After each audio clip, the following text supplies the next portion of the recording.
Allô, allô, c'est Karine du blog et du compte Instagram Mon Coin Lecture et aujourd'hui, je vous retrouve pour ma deuxième tentative et demie de filmer le tag de la pile à lire qui a été créé par Steph de Piketty et Laura's Reading, je crois. J'espère que je ne fais pas de conneries.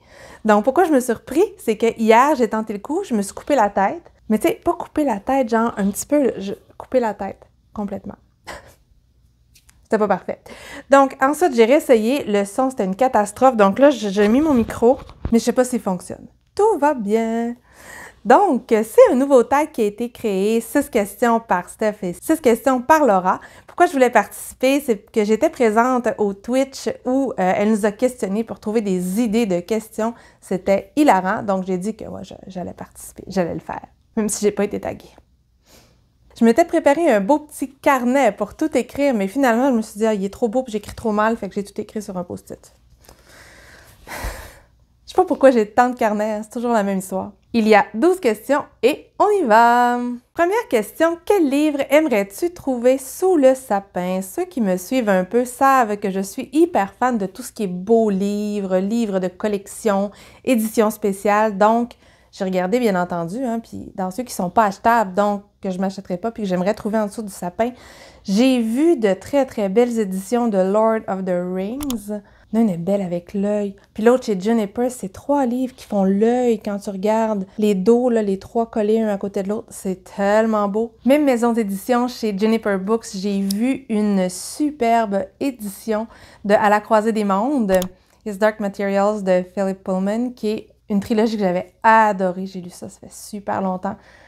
Je vais pas la relire, j'ai peur de moins aimer, mais c'était trop beau. J'ai trop pleuré. Mais bon, s'il y a des gens qui sont dans mes proches puis qui écoutent cette vidéo-là, ça m'étonnerait parce que je leur dirai absolument pas qu'elle est en ligne. Sur ma wishlist Amazon, il y a plein d'idées de classiques dans des belles éditions. Je dis ça, je dis rien.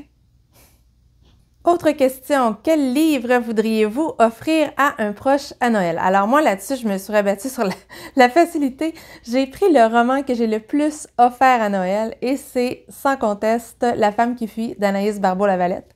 Pourquoi? C'est parce que c'est super bien écrit. Ça raconte l'histoire de la grand-mère de l'autrice, qui est une femme qui était très particulière. Elle a assisté à la signature du refus global. Elle a vécu toutes sortes de choses, mais un jour, elle est partie, elle a choisi sa liberté. Et on a sa petite fille qui cherche qui était cette grand-mère-là et pourquoi elle est partie. Ça peut plaire à énormément de gens. La plume est très belle, très accessible aussi. Bref, je l'ai tellement donné, ça n'a même pas de bon sens. Troisième question, un roman qui donne froid. La première chose qui m'est venue à l'esprit, c'est un roman que j'avais adoré qui s'appelle Terreur de Dan Simmons. Terreur, c'est l'histoire d'une expédition, c'est historique en fait, ça part d'une vraie histoire, d'une expédition qui voulait traverser par la voie du Nord. Bon. Un arbre qui perd ses feuilles maintenant. Tout va bien. Oui, j'ai un arbre dans la maison. Dans cette expédition-là qui a eu lieu en 1845, il y a 2 navires qui sont partis d'Angleterre et qui voulaient passer par la voie du Nord et qui sont restés pris dans les glaciers. Alors, c'est à partir de cette histoire-là que Dan Simmons a bâti son énorme roman qui est génial. Il me semble qu'il y avait un ours là-dedans et ça donne horriblement froid. J'aurais pu parler des Royaumes du Nord, mais il donne moins froid parce que l'autre, il donne en plus. C'est pire. Ensuite, une histoire qui donne chaud au cœur. J'ai choisi de parler de la série de Jasper Fforde. Ça, c'est l'affaire Jane Eyre, mais j'adore cette série-là. Ça parle de livres. Moi, on dirait que les livres qui parlent de livres, là, ça me réchauffe mon petit cœur de littéraire. Ici, on a affaire à une détective littéraire qui doit entrer dans des livres pour aller réparer des situations.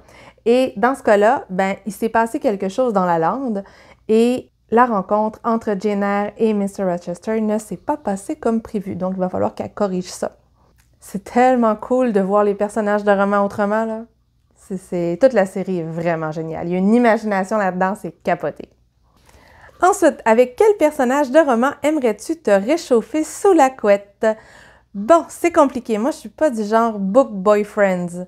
Il y a certes eu Mr. Darcy à une époque de ma vie, mais c'est peut-être comme Elisabeth, c'était peut-être le domaine, je sais pas. Mais en cherchant bien, j'ai choisi le personnage de Ranger dans la série Stéphanie Plum de Janet Evanovich parce que he's hard everywhere et en plus, il s'en va après. C'est simple. Quel personnage de roman inviterais-tu à Noël ou au jour de l'an? Alors là, j'ai eu de la difficulté, je savais pas trop, fait que j'ai pris un auteur à la place. J'ai pris Oscar Wilde parce que je me dis qu'il a tellement fait d'aphorismes que ça se peut pas qu'il en fasse pas au moins un à mon party de Noël. Il faut. Et ça peut pas être autrement que cool. Si c'est pas lui, j'aurais pris un personnage qui joue de la musique. Oui, qui puisse nous animer la soirée comme il faut au piano, là. En connaissez-vous? Il n'y en a pas qui viennent dans la tête, à part Bette des 4 filles du Dr March. Et elle risque de faire une crise cardiaque à notre version peu religieuse de Noël, donc non. Non, Oscar Wilde. Ça va aller mieux. Dans quel roman aimerais-tu passer Noël? Alors, j'hésite pour ça. Pour le côté fantasmagorique, la petite fille Karine de 12 ans aurait adoré aller passer Noël à Nevermore, parce que dans l'hôtel, ça doit être tripant. Et imaginez le Magnificat avec des lumières de Noël. Il faut. Je vous ai montré ce livre-là. Regardez, je vous montre. Regardez s'il est beau. Il est trop beau. Mais pour avoir vraiment une soirée le fun, j'irais dans les Bridgerton. Parce que cette famille-là, elle est hilarante. Ça doit être vraiment drôle. Il doit y avoir des moments mémorables et voir se chamailler toute la gang. Il me semble que j'aimerais vraiment ça. En plus, leur maison à Londres, au 19e, ouais, j'haïrais pas ça. Quel roman te fait retrouver ton âme d'enfant? Super facile. Anne la maison au pignon vert. Je vois plein de monde qui découvre Anne aujourd'hui, mais moi, j'ai grandi avec Anne. C'était mon personnage quand j'étais petite. D'ailleurs, à 12 ans, j'étais persuadée que ma vie amoureuse était foutue parce que j'avais pas rencontré mon Gilbert à 12 ans. Ouais. Et j'étais Anne dans ma tête quand j'étais jeune. Je baptisais tous les endroits qui étaient un peu spéciaux.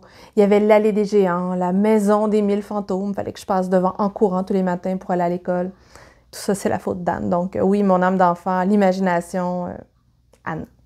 Pull de Noël ringard, une couverture kitsch. Alors, j'ai cherché longtemps parce que je ne les ai pas toutes gardées, mes couvertures kitsch, et j'avais vraiment pas le goût d'aller fouiller dans mes vieux harlequins en bas. Mais je dirais que n'importe quel roman avec un homme en chest random dessus, pour moi, non, ça va pas. Puis ici, j'en ai trouvé un. Non seulement il y a un homme en chest avec un pieu, mais il est orange. Puis dans la même série, là, il y a un homme en chest bleu, il me semble. Mais pourquoi? La bûche de Noël, quel roman aurait-on le goût d'utiliser pour alimenter le feu de foyer? J'ai cherché longtemps. Et finalement, j'ai choisi A Court of Frost and Starlight de Sarah J. Maas. Parce que, c'est une novella qui coûtait une espèce de beurrée et où il se passait rien. Ils faisaient leur magasinage de Noël et tout était merveilleux. Donc, non seulement j'ai trouvé ça nullissime, mais en plus de ça, je trouvais que c'était une arnaque. Donc oui, bûche, tu ne mérites que ça. Si vous connaissez le tag, vous aurez remarqué que j'ai skippé le livre de Noël qui pourrait être adapté en film ou en série. En fait, j'en lis tellement pas de livres de Noël, là. Puis tous ceux que j'aime, ils ont tous déjà été adaptés. Fait que j'ai pas d'idée. Joker. Et la dernière question, le plus beau livre de ma bibliothèque qui pourrait décorer un sapin de Noël tellement il est magnifique. J'en ai beaucoup, hein, c'est pas facile ça. J'en ai choisi 2 à vous montrer aujourd'hui, mais j'ai vraiment hésité. Donc, je vous montre celui-ci qui est une édition illustrée de A Christmas Carol, qui est vraiment mon histoire de Noël préférée depuis extrêmement longtemps. Donc, c'est illustré par Élie Desrochers. Et voyez-vous, ça fait très Londres, ça fait très Noël. Et à l'intérieur, il y a des dessins comme ça. Hop. Je trouve ça super beau, puis je n'ai pas été capable de résister à cette édition-là. Ensuite, une autre série de livres que je trouve généralement magnifique, c'est celle-ci. Je vous montre mon exemplaire de Sense and Sensibility. C'est illustré par Marjolaine Bastin. Ouais, c'est ça. Le livre, qui est d'ailleurs très, très beau en soi, est rempli de petites surprises. Par exemple, on peut avoir des extraits de correspondance entre des personnages, on peut avoir des menus, on peut avoir des programmes de théâtre. Regardez, on a ici une petite carte postale. Hop! Et il y a aussi tout plein d'illustrations. Je peux vous en montrer quelques-unes. Regardez ici, il y a une carte de Londres. C'est beau. Je ne l'avais pas vue celle-là. Excusez, je découvre. Petite lettre. Vous voyez, il y a plein d'illustrations à l'intérieur. Cette collection-là, j'en ai plusieurs. Puis à toutes les fois qu'il y a un nouveau livre qui sort, je le prends parce qu'ils sont superbes. Donc, ça met fin à ce tag. Et comme c'est un tag à l'ancienne, il faut taguer des gens. Je vais donc taguer mes copinettes de BookTube Québec. Je vais taguer Daphné de Signer Daphné. Je vais taguer Karine de Karine la Bouquineuse. Maps de Maps BookTube, qui va adorer faire ça. Miss Grinch va adorer faire ça. Je vais taguer Chantal de la Bibliothèque Jaune et Kim de 4e de couverture. Donc voilà, c'est tout pour aujourd'hui. J'espère que le son est meilleur que la dernière vidéo et je vous dis à la prochaine. Bye!